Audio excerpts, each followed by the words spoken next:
नमस्कार प्यारे बच्चों, स्वागत है आप सभी लोग आपके अपने maths by Vishal Bharti sir में। तो पिछले क्लास में हम लोगों ने ऋग्वेद के बारे में पढ़ा था और अभी तक आपने भारत का इतिहास और ऋग्वेद का वीडियो नहीं देखा है तो जाकर देख लीजिएगा, वहाँ पर मैंने बताया है।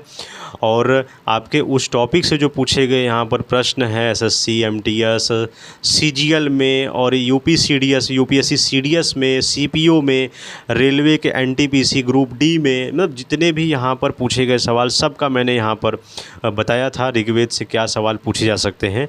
अब हम लोग पढ़ेंगे यजुर्वेद। यजुर्वेद से भी कई सारे सवाल आपके हर साल एग्ज़ाम में पूछे जाते हैं। चलिए देखिए क्या है, शुरू करते हैं वीडियो को। तो देखिएगा यजुर्वेद क्या है। ये एक सस्वर पाठ के लिए मंत्रों तथा बलि के समय अनुपालन के लिए नियमों का संकलन यजुर्वेद कहलाता है। अब देखिए यहाँ से इसमें से आपसे सवाल कैसे पूछ सकता है, पूछेगा कि यहाँ पर बलि का जो यहाँ पर जैसे किसी जानवर की बलि देना ये किस वेद से संबंधित है, ऐसे पूछ देगा। तो बस तुरंत आपको बताना है, तुरंत आपको टिक कर देना है यजुर्वेद। ठीक है, सवाल देखिए ऐसे पूछता है आपका।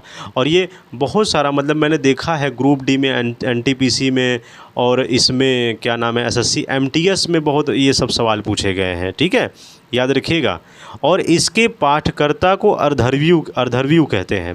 तो एग्ज़ाम में ऐसे भी सवाल पूछेगा आपसे कि यजुर्वेद के पाठ करने वाले को क्या कहते हैं। तो ये अध्वर्यु जो है ये याद रखिएगा, अध्वर्यु। ठीक है, ये भी याद रखिएगा, बहुत इंपॉर्टेंट है जो मैं बता रहा हूँ, नोट कर लीजिएगा, कोई बताएगा नहीं आपको इस तरह से।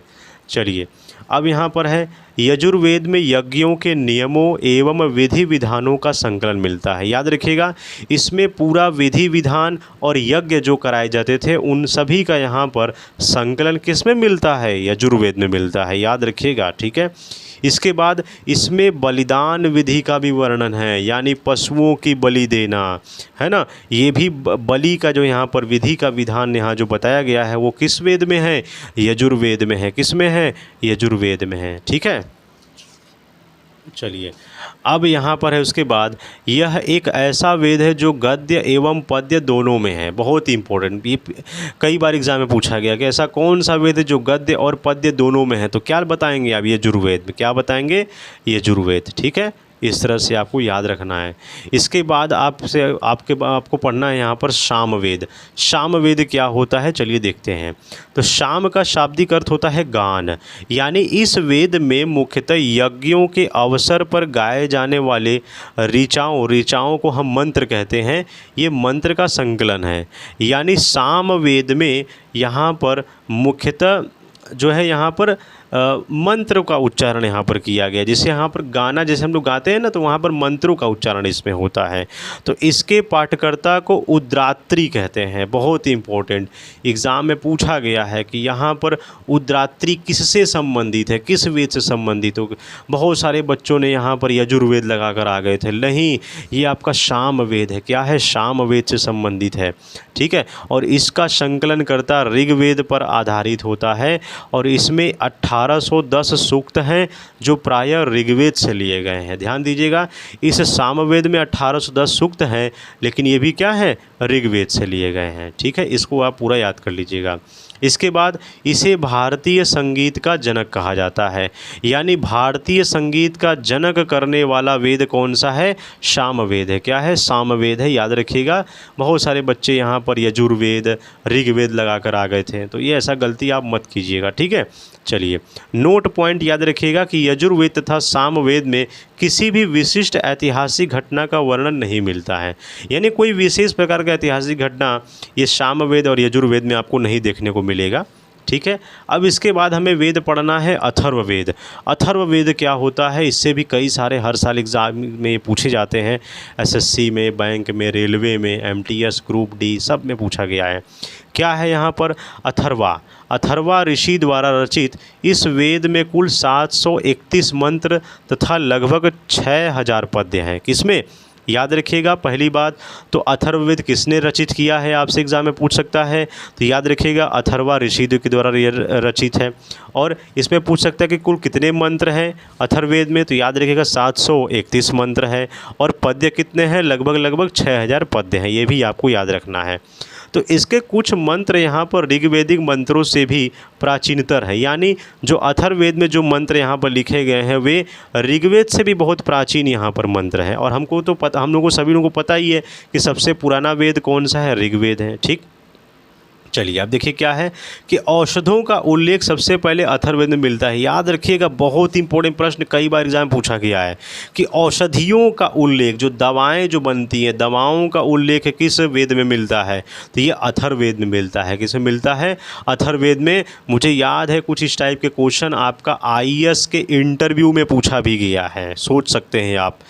ये इतना छोटा छोटा जो सवाल है, ये सब अथर्ववेद यजुर्वेद, इससे सवाल आपसे इंटरव्यू में पूछा हुआ है। ठीक है, चलिए देखिए क्या है। तो ऐतिहासिक दृष्टि से अथर्ववेद का महत्व इस बात में है कि इसमें सामान्य मनुष्यों के विचारों तथा अंधविश्वासों का विवरण मिलता है। यानी इसमें जो सामान्य मनुष्य, इनमें उनका विचार है, अंधविश्वास का भी वर्णन इस अथर्ववेद में मिल रहा है। यानी कोई भी यहाँ पर अंधविश्वास इसमें देख सकता है क्या है इसमें, नहीं। इसके बाद है पृथ्वी सूक्त अथर्ववेद का प्रतिनिधि सूक्त माना जाता है। यानी जो भी इसमें पृथ्वी सूक्त अथर्ववेद कहा गया है, इसको प्रतिनिधि सूक्त कहा गया है। और इसमें मानव जीवन के सभी पक्ष दिए गए हैं। क्या क्या है? गृह है, निर्माण है, कृषि की उन्नति है, व्यापारिक मार्गों का गाहन है मतलब खोज है, रोग निवारण है, समन्वय है, विवाह है तथा प्रणय गीत है, राजभक्ति है, राजा का चुनाव है और बहुत से वनस्पतियों और औषधियाँ हैं, शाप है, वशीकरण है, प्रायश्चित है, मातृभूमि महात्म्य है। ये आदि का, इन सभी का विवरण अथर्ववेद में दिया गया है। और भी सुनिए यहाँ पर, इसमें कुछ मंत्रों में जादू टोने का भी वर्णन यहाँ पर किया गया है। यानी इसमें जादू टोने का भी यहाँ पर अंधविश्वास जो है, ये विचार दिए गए हैं। तो वे कौन सी वेद है? ये है अथर्ववेद। कौन सा वेद है? अथर्ववेद, याद रखिएगा। ठीक है, चलिए अब नेक्स्ट देखते हैं क्या है कि अथर्ववेद में परीक्षित को कुरुओं का राजा कहा जाता है तथा कुरु देश की समृद्धि का अच्छा चित्रण मिलता है।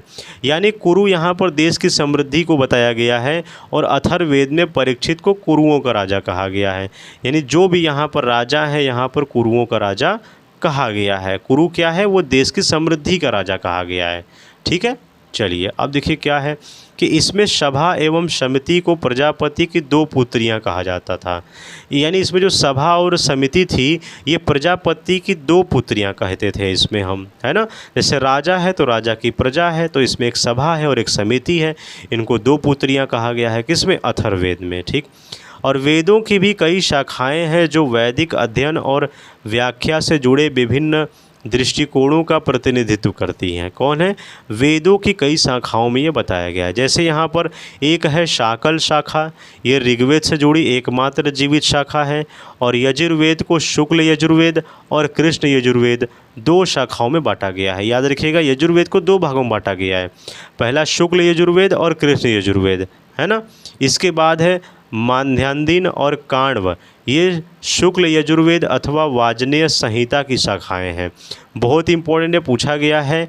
ये जो आपका माध्यान्दिन और काण्व जो है, ये शुक्ल यजुर्वेद अथवा वाजस्नेय संहिता की शाखाएं बताई गई हैं। वाजस्नेय, कई बार एग्जाम में पूछा गया कि वाजस्नेय की संहिता का नाम बताइए, तो माध्यान्दिन या काण्व भी आप बोल सकते हो। ठीक है, तो कृष्ण यजुर्वेद से जुड़ी शाखाएं कौन है? काठक हैं और कड़िष्टल है, याद रखिएगा।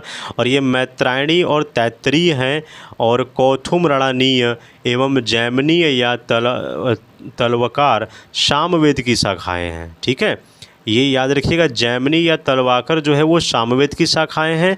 और अथर्ववेद की शाखाएं यहाँ पर शौनक और पैप्पलाद है, याद रखिएगा। शौनक और पैप्पलाद, आपसे एग्जाम में पूछ सकता है कि शौनक और पैप्पलाद किस वेद की शाखाएं हैं, तो बहुत सारे बच्चे सामवेद को लगा देंगे। नहीं, ये आपका अथर्ववेद है, क्योंकि आप यहाँ पर maths by Vishal Bharti sir के यूट्यूब चैनल पर आप हो, तो आप ये गलती मत करना। ठीक है, इसलिए मैं आपको हर एक वर्ड का मीनिंग बताते हुए, समझाते हुए मैं आपको पढ़ा रहा हूँ, सिखा रहा हूँ और आगे बढ़ा रहा हूँ। ठीक है, इसके बाद नोट पॉइंट पे याद रखिएगा, ये सबसे प्राचीन वेद ऋग्वेद एवं सबसे बाद का वेद अथर्ववेद को कहा गया है। याद रखिएगा, सबसे प्राचीन वेद ऋग्वेद जो मैंने आपको बताया, और सबसे न्यूएस्ट मतलब सबसे बाद का जो वेद है वे है अथर्ववेद। ठीक है, इतना ही वीडियो को हम लोग रखते हैं। जितना मैंने बताया पूरा नोट कर लीजिएगा, रिवाइज़ कर लीजिएगा, प्रैक्टिस कर लीजिएगा, लिख लीजिएगा। ठीक है, और यहाँ पर हम लोग नेक्स्ट वीडियो में ब्राह्मण,